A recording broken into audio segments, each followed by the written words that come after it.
Hi hello ನಮಸ್ಕಾರ. ನಾನು ನಿಮ್ಮ ಮಂಗಳೂರು ಹುಡುಗಿ ಹರಿಣಿ. ನಾನಿವತ್ತು ನಿಮಗೆ ನಮ್ಮ ಮಂಗಳೂರು ಸ್ಟೈಲಲ್ಲಿ ಬೂತಾಯಿ ಮೀನಿನ ಸಾಂಬಾರು ಮಾಡೋ ರೆಸಿಪಿ ಹೇಳಿಕೊಡ್ತಾ ಇದ್ದೀನಿ. ಅದಕ್ಕೆ ಬೇಕಾಗುವಂತಹ ಇಂಗ್ರೀಡಿಯೆಂಟ್ಸ್: ಕೊತ್ತಂಬರಿ ಬೀಜ 2 ಚಮಚ, 1 ಸ್ಪೂನು ಸಾಸಿವೆ, 1 ಪಿಂಚು ಮೆಂತೆಕಾಳು, 1 ಪಿಂಚು ಓಂಕಾಳು, ಅರ್ಧ ಸ್ಪೂನ್ ಜೀರಿಗೆ, 1 ಸ್ಪೂನು ಅರಸಿನ ಪುಡಿ, 1 ನಿಂಬೆ ಗಾತ್ರದಷ್ಟು ಹುಣಸೆಹಣ್ಣು, ಅರ್ಧ ಹೋಲು ಈರುಳ್ಳಿ, 7 ಎಸಳು ಬೆಳ್ಳುಳ್ಳಿ. ಅದಕ್ಕೆ ಬೇಕಾಗಿರುವಂಥ ಕಾಯಿ ತುರಿ 1 ಮುಷ್ಟಿಯಷ್ಟು, ಕರಿಬೇವು ಮತ್ತು ಮಸಾಲೆ ರುಬ್ಬಿದ್ದಾದಮೇಲೆ ಮಸಾಲೆಗೆ ಅರ್ಧ ಹೋಲು ಈರುಳ್ಳಿ, ಶುಂಠಿ ಹಾಗೂ 1 ಹಸಿಮೆಣಸಿನ್ಕಾಯಿ. ಇವಾಗ ನಾವು ಒಂದು ಬಾಣಲಿ ಇಟ್ಬಿಟ್ಟಿದ್ದೀನಿ. ಇದಕ್ಕೆ ನಾವು ಓಂಕಾಳನ್ನು ಇದಕ್ಕೆ ಹಾಕೋಣ.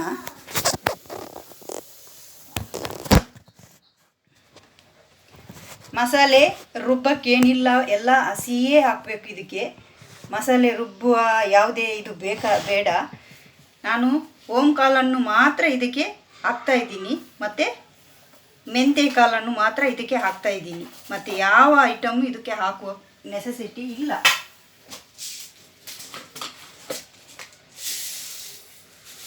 ಒಂದು ಪಿಂಚಷ್ಟು ಮಾತ್ರ ಹಾಕಿ, ಜಾಸ್ತಿ ಹಾಕೋಕ್ಕೆ ಹೋಗಬೇಡಿ, ಅದು ಕಹಿ ಬಂದ್ಬಿಡುತ್ತೆ. ಆಮೇಲೆ ಕರಿಬೇವು ಇದಕ್ಕೆ ಹಾಕಬೇಕು. ಸ್ವಲ್ಪ ಎಣ್ಣೆ ಹಾಕಿ, ಅದು ಆಗಲೇ ಸಿಡಿತಾ ಇರುತ್ತೆ, ಸಾಕು. ಇದಕ್ಕೇನೆ ನಾವು ಸ್ವಲ್ಪ ಈರುಳ್ಳಿನ ಹಾಕಿಬಿಟ್ಟು ಇದು ಕಾಡ್ಸೋಣ. ಸಾಕು, ಇದು ತುಂಬ ಇದಾಗೋದು ಬೇಡ, ಇಷ್ಟೇ ಸಾಕು. ಆಫ್ ಮಾಡಿಬಿಡ್ತೀನಿ ಸ್ಟವ್, ಸಾಕು. ಇವಾಗ ನಾನು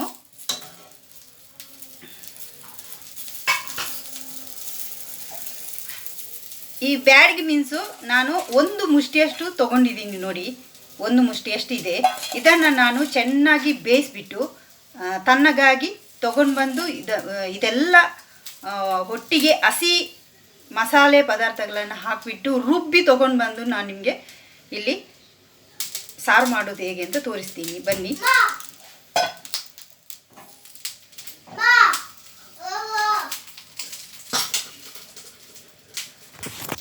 ನೋಡಿ, ಇವಾಗ ಮಸಾಲೆ ರುಬ್ಬಿ ತೊಗೊಂಡು ಬಂದುಬಿಟ್ಟು ನಾನಿಲ್ಲಿ ಬೇಕಿಟ್ಬಿಟ್ಟಿದ್ದೀನಿ. ನೋಡಿ, ಆಗಲೇ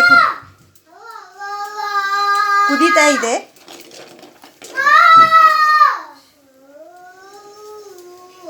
ನನ್ನ ಮಗ ಅಳ್ತಾ ಇದ್ದಾನೆ, ಏನೂ ಕೊಟ್ಟಿಲ್ಲ, ತುಂಬ ಅಳ್ತಾ ಇದ್ದಾನೆ. ಹಾಗಾಗಿ ನಾನಿವಾಗ ಎಲ್ಲ ಮಸಾಲೆನೂ ರುಬ್ಕೊಂಡು ಬಂದಿದ್ದೀನಿ. ಈಗ ಚೆನ್ನಾಗಿ ಕುದೀತಾ ಇರಲಿ, ಕುದೀಲಿ.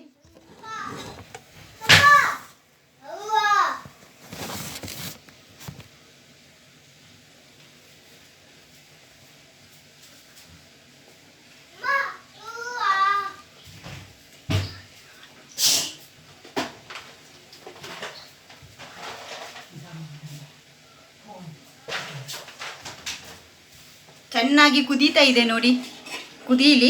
ಇವಾಗ ನಾನು ಇದಕ್ಕೆ ರುಬ್ಬಿರುವಂಥ ಮಸಾಲೆಗೆ ಸ್ವಲ್ಪ ಎಷ್ಟು ರುಚಿಗೆ ಬೇಕೋ ಅಷ್ಟು ಉಪ್ಪು ಹಾಕಬೇಕು.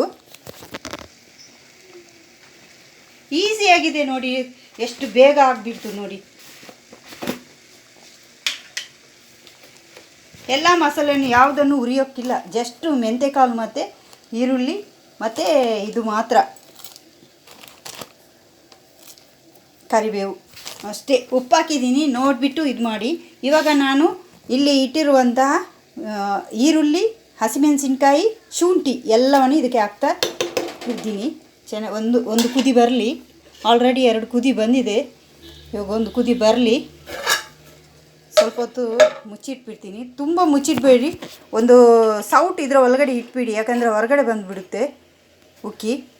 ಅದಕ್ಕಾಗಿ ಇದು ಇಟ್ಬಿಟ್ರೆ ಉಕ್ಕಿ ಹೊರಗಡೆ ಬರಲ್ಲ, ಚೆನ್ನಾಗಿ ಬೇಯ್ತಾ ಇದೆ. ಇವಾಗ ನಾನು ಇದಕ್ಕೆ ಮೀನನ್ನು ಇವಾಗ ಹಾಕ್ಬೋದು, ಕುದೀತಾ ಇದೆ. ನಾನು ಮೀನು ಹಾಕ್ತಾಯಿದ್ದೀನಿ, ಬೂತಾಯಿ ಮೀನು.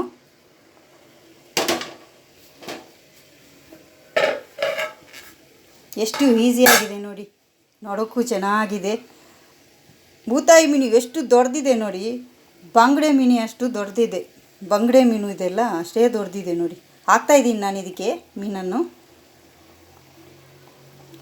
ಇದು ಬ್ಯಾಚುಲರ್ಸ್ಗೆಲ್ಲ ತುಂಬ ಈಸಿಯಾಗಿದೆ. ನಾವು ಇದನ್ನು ಫ್ರೈ ಮಾಡಬೇಕಾಗಿಲ್ಲ, ಮಸಾಲೆನಲ್ಲಿ ಹಾಗೆ ರುಬ್ಕೊಂಡು ಮಸಾಲೆ ಹಾಕಿಬಿಟ್ಟು ಮೀನು ಸಾರು ಮಾಡಿದರೆ ತುಂಬ ಟೇಸ್ಟಿಯಾಗಿ ಸ್ಮೆಲ್ಲಾಗಿ ತುಂಬ. ಇದು ಹಿಂದಿನ ಕಾಲದಲ್ಲಿ ಮಾಡ್ತಾ ಇದ್ದ ರೆಸಿಪಿ ನಾನು ಮಾಡಿದ್ದು. ಹಿಂದಿನ ಕಾಲದಲ್ಲಿ ಹೀಗೆ ತುಂಬ ಫ್ರೈ ಮಾಡಿ ಎಲ್ಲ ಹಾಕ್ತಾ ಇರಲಿಲ್ಲ, ಹಾಗೆ ಡೈರೆಕ್ಟ್ ಮಸಾಲೆ, ಹಸಿ ಮಸಾಲೆ ಹಾಕ್ಬಿಟ್ಟು ಮಾಡ್ತಾಯಿದ್ರು. ತುಂಬ ಟೇಸ್ಟಿಯಾಗಿರ್ತಿದ್ದು, ಹೆಲ್ತಿಯಾಗಿತ್ತು.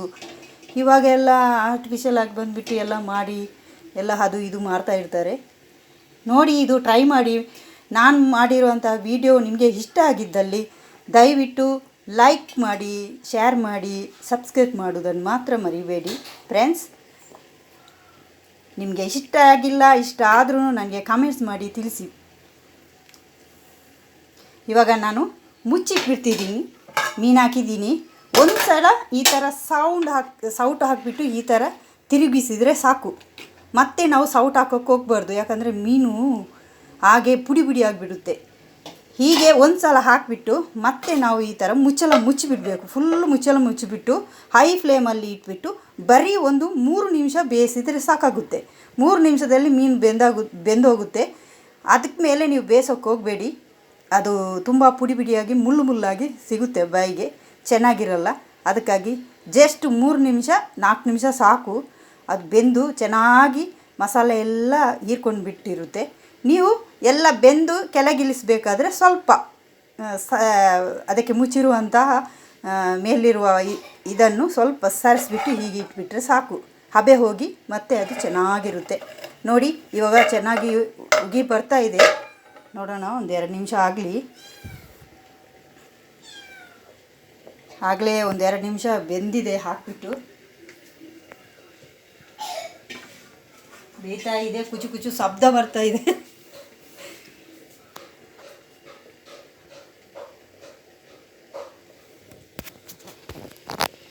ನೋಡೋಣ ಏನಾಗಿದೆ ಅಂತ.